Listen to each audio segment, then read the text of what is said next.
Hey guys, I'm here. We are back. Finally, I'm a little late to this one. I was out of town over the weekend. I had some groomsmen duties to attend to, but we're back, and I'm catching up a little bit here today. And one of these things that we're going to be catching up with is, of course, the breakdown from New Rockstars for She-Hulk Episode 5. My reaction, all the reactions, I managed to somehow pull off getting out on time before I had to leave for the weekend. So I'm pretty astounded with that, to be honest, that there wasn't any hiccups whatsoever. But yeah, we're going to be checking out the breakdown for this. If you haven't seen my reaction, go check that out. But we're going to go ahead and see what New Rockstars has found in this episode for us. I know that a lot of people, especially in their reaction video, there's the whole like post-credit, not the post-credit scene because this episode didn't have one, but like the credit artwork. A lot of little nuggets in there, so I wonder how much of that we'll kind of dive through. So let's go ahead and hop in. Welcome back to New Rockstars. I'm Jessica Clemens, here to break down episode 5 of She-Hulk for you. The episode, we got a better look at Titania and all her vapid influencer glory, more insight into the real designer behind the superhero looks, and some fun, non-stop Easter eggs. Also, I want to give a quick shout out to my boy Ray, who fixed my computer in time to write this breakdown. You're a big fan of the breakdowns, and I'm a big fan of you. I'm just gonna call it out. I'm obsessed with She-Hulk, and judging by the fact that you're watching this video, I'm gonna guess you are too. Well, if your obsession with everybody's favorite green attorney at law is just like mine, it's bound to spill over into your wardrobe sooner or later. And I know, Jessica, why aren't you wearing your wardrobe? I spilled spaghetti on it. But you don't have to spill spaghetti on it. Go to the epicheroshop.com and we have you covered. Latest obsession number 19, Lady Justice, is available in the shop for a limited amount of time. And if that's not enough for you, Epic Hero Shop's got a girl boss shirt in the same font maybe fans of She-Hulk will recognize. But I think what we all love about She-Hulk isn't just the ability to boldly forge novel legal precedents in the name of justice, or her hair, or her perfect green skin.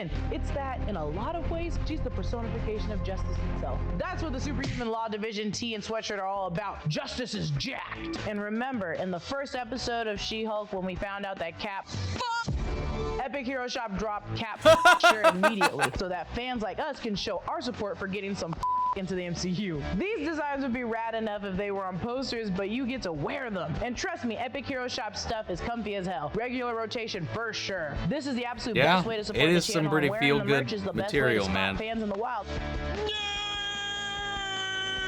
So make sure to wear it to the Avengers Campus, conventions, and opening weekend. Also, be sure to tag at Epic Hero Shop and use hashtag RealEpicHero to get featured on their page. Get everything you need to be the stylish nerd you know you are at epicheroshop.com.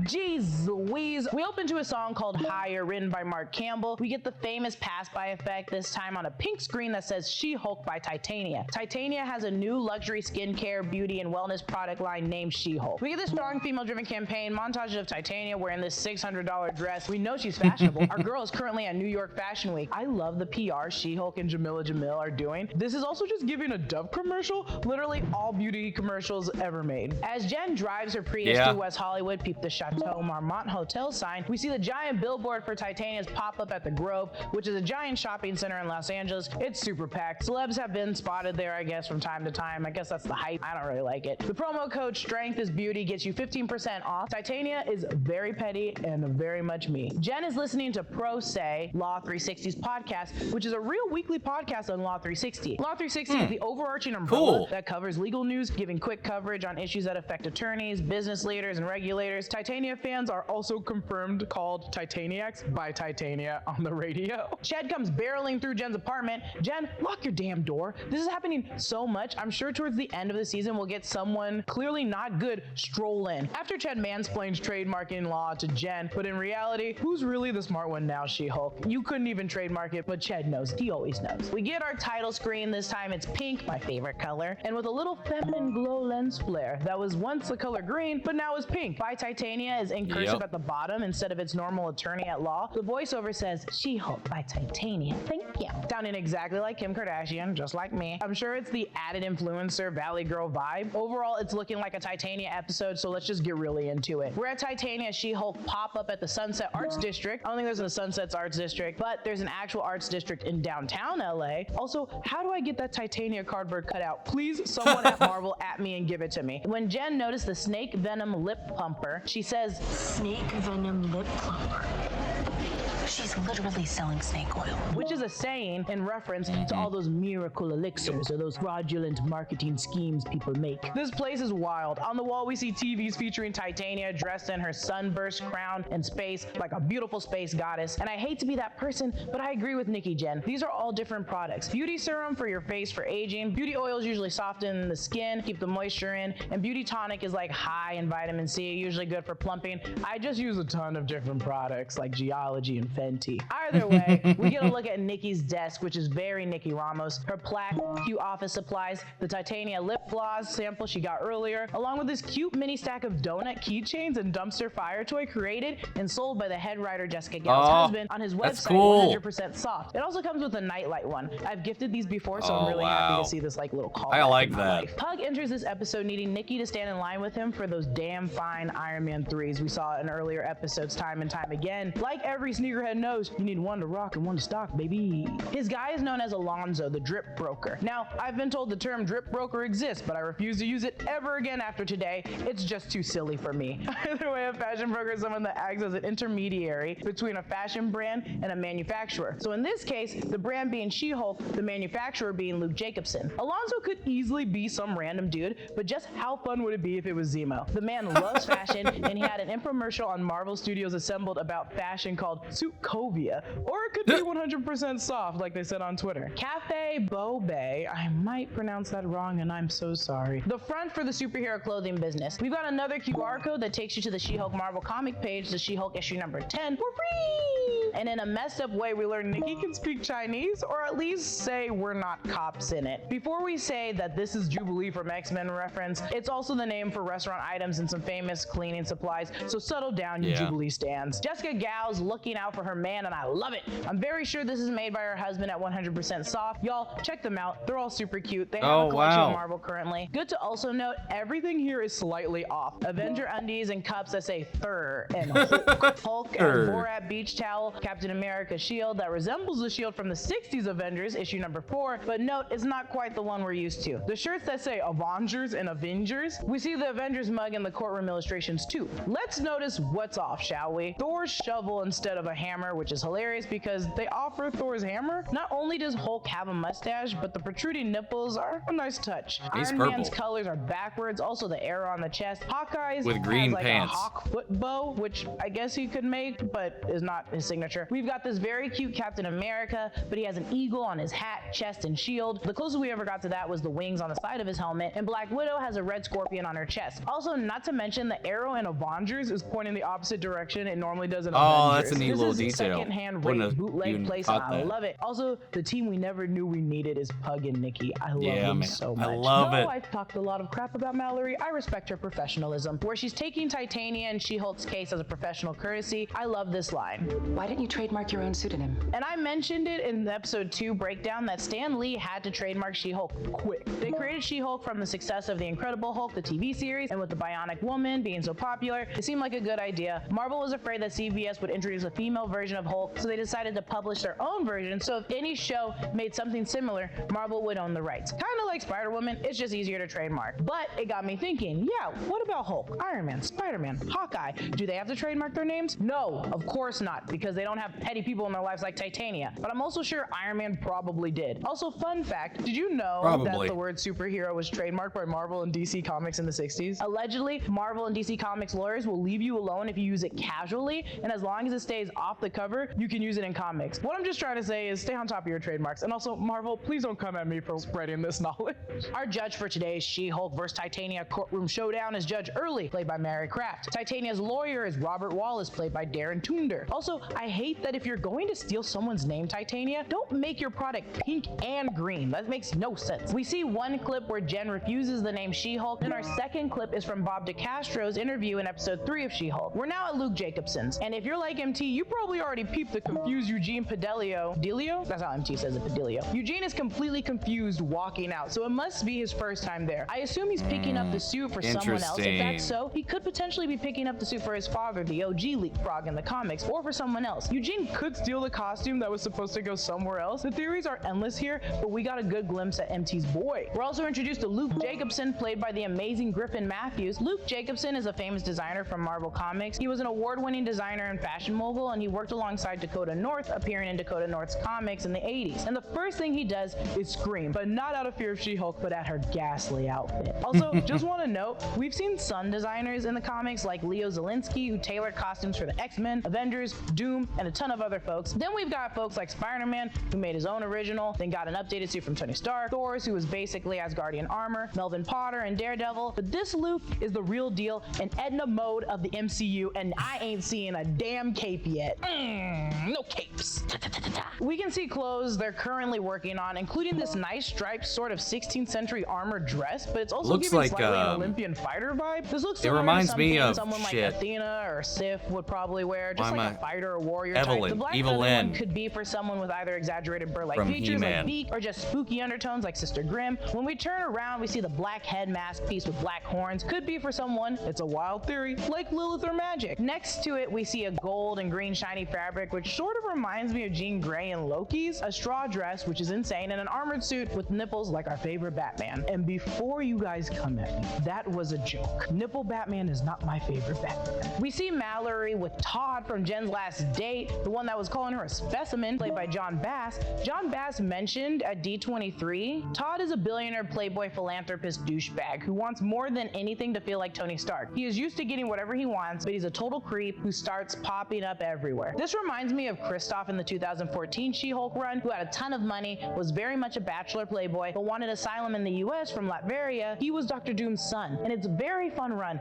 Maybe Todd won't be Kristoff, but give the same energy of demanding She-Hulk to be there for him, or just getting whatever he wants like a crybaby, like me. I think he's also drinking the really expensive Saratoga water, which is like $84 for like 3. I wish I lived that life. When we take a look at Jen's dating profile, her About Me section says mean, green, and straight poured into these jeans, which is the great title of this episode. Also, Jen was looking to a sturdy back and reinforced king-size bed. Jen, oh my god, and all in front of the men who you met on the site. That is just, oh, this is horrible. Also, each of their gestures already reflect the type of people and energy they give off, and I don't like it. Okay, so we're reintroduced to the 4 dates we saw in the last episode. Derek, the strong one, Noah, the director, Todd, who we've seen too much of, I just don't like him, and Arthur, the one she took home. Now, what Arthur says here about not wanting to date Jen, but wanting to date She-Hulk can easily be connected to the comics, but also just to being a human. In the comics, Jen was so attached to the spectacle that was She-Hulk, she never wanted to be Jen Walters because she wasn't fun or outgoing enough as Jen. This scene hurt me so much because Jen is Jen. She-Hulk is Jen. And I don't want her getting any warped idea that no one likes Jen, which is something we'll probably dive into more in the next coming episodes. It's basically like them just trying to coexist together as Jen and She-Hulk, like banners, but obviously like completely different. Titania says this isn't over, and we've seen in new footage, it indeed is not over. She-Hulk will punch her in the face soon. We still haven't got the answer as to why this whole beef even started, but we can bang on seeing Titania more. I don't think she'll be the big bad of the series,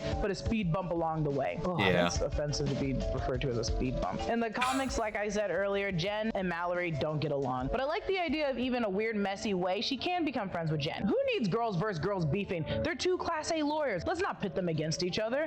C'est la vie. We're back at the Legalese bar, and on the TV, it's the same anchor from the second episode for KZYO. Jen breaks the fourth wall, talking this time, for the first time, this episode, when she reminds us, remembering she needs to check out her new clothes. She-Hulk arrives at Luke's to pick up her clothes. We can probably expect to see few fits from the trailers, like this dress that makes her ass look amazing, her She-Hulk suit, and the new fitted suit. There's probably a bunch Those of are all the ones I now. mentioned. And also, hold up, Tinsley, slow down. Our boy is making a new outfit for Daredevil. It's the gold helmet we've seen in the trailers. It will never be forgotten, and it's for pickup. This is why Charlie is in LA, picking up his new threads. Okay, now, I don't want to spoil anything, nothing. But if you do want D23 spoilers, Voss gives one away on Inside Marvel. They got an exclusive little teaser of She-Hulk with Daredevil there. I know some of y'all are watching this from afar. I don't want to make you sprint from your kitchen to mute me while I give you spoilers, so just click on over there and you'll get more insight into the shenanigans that ensue. We close the episode to Tove Strike. I know I pronounced that wrong, but the song is so good. It's called Say My Name, on the nose. We get some new courtroom illustrations. Ched hustling, selling She-Hulk merch, now signed by our She-Hulk. Holloway drinking the booty booster he saw on Santa Monica Boulevard billboard and checking out his boosted booty. Now this is pretty fun. Nikki and Pug are checking out what I assume is the Iron Man 3s. We see so many shoes on this wall, and I'm gonna try clicking on all of them and we'll try figuring it out. Captain America, we got Deadpool, we got Black Panther, we got Cyclops, Vision. I think this is old school, like comic Vision, not our newer Vision. Yeah. The Thing, Wolverine. I say this is Kate Bishop. You can say Hawkeye. I think it's fine. Frogman, Bishop from the X-Men, not Kate Bishop. Green Gobbles, aka the Green Goblin. Captain Marvel, Spider-Man, Moon Knight. So people are saying here this could be Gambit because of the spade, but the colors match Jack of Hearts too well. And he has a connection to She-Hulk in the comics, so I'm leaning personally Jack of Hearts. Falcon, Nova, Ghost Rider, Doctor Strange, the Juggernaut. Juggernaut, bitch! Speedball. There's so many. I also think it's fun to have different opinions, so if you disagree, that's fine. That's the cool part about being different people. We can have differences. That's great. Man, that's everything I spotted in the 5th episode of She-Hulk. Shit. It was a short episode. I think it's the shortest one they did, and there was no like post-credits like teaser, so it was a little bit short. And so was my little breakdown. Follow me on Instagram and Twitter at Lulu. It was a good breakdown though. It was a fun episode. It did actively feel a little bit like a bridge, but it's fine. I'm looking forward to what comes next. I've been enjoying the show, man. I keep saying that every episode, man. I enjoy it for what it is. This is pretty much exactly what I expected for the most part. I actually expected it to be a little more sitcom-y, a little more lawyery, but I like the balance that it's striking right now. Like each episode still has a little bit of Jen's story furthering while we have some time in some sort of case. That's kind of all I really wanted out of this whole thing, up until this point at least. And I'm very curious to see how things start to evolve here in the back end. And as I've said before, I haven't actually watched that trailer, so some of those shots, those are definitely new to me, but it's fine. It didn't go too deep into any of it, but I'm looking forward to see where things go and if there's a deeper plot going on in the background and who's involved, where things are going to head. But one thing I really do hope that the show tackles is this division between She-Hulk and Jen. One that she herself is perpetuating at this point, as well as kind of falling into the pit trap, kind of in the same way that the public perception is kind of gaslighting her into believing, you know, they are one and the same. That needs to be part of like they are the same package. Accept it. And I want her to accept that too, because even though she didn't ask for this, you know, it's something she can't really get rid of right now. So roll with it, accept it. Jen is just as important as She-Hulk. Bruce is just as important as Hulk. You know, they figured that out. It's going to take a little bit more time. It's a lot more recent for her to find and strike that balance. She's also, unlike Bruce, out in the professional world where people are putting value in different places, so it's going to be a little more, maybe possibly a little more difficult to navigate. But Bruce also kind of dealt with the same thing. You know, it's like a lot of people were like, "Oh, just bring out the big guy." I was like, because like they just kind of, you know, he's just a scientist. Who cares? I don't know, but he still found a way to find his place, and I think Jen will too. And I can't wait to see how that goes. The psychology of it, because you could just look over in the subtle way in just the animation on She-Hulk's face in there. When they were the last guy, the guy she actually took home, was talking about the expectation. You could just see that like internal grimacing that was going on, that pain, that kind of like she just kind of took a little bit of a jab to the heart there for a second, and it was so subtle, and I really like that about the scene. But I like the episode. I'm curious to see where we go from here. So guys, what did you think? Did you see anything that they didn't catch? Sound out the comments. Let me know your thoughts down below. We'll carry on the conversation after the video. Feel free to join us in our Discord. We can talk about it there as well. Links to that in all my social description box below. Follow me in each and every one of those. Remember to check out my reaction. Remember to subscribe to New Rockstars if you're not already. And before we go, I want to shout out our channel legends: Manny Sher, Ryan, Karen, Jason Coleman, Philly Vane, Yori Coruscant, Margaret Grace, Mary Bradley, Melita, Robert Onquiano, Raven McGann, and Status Alive. Thank you guys so much for your continued support. But that's it for this video, guys. I'll see you all in the next one. Take care, everybody.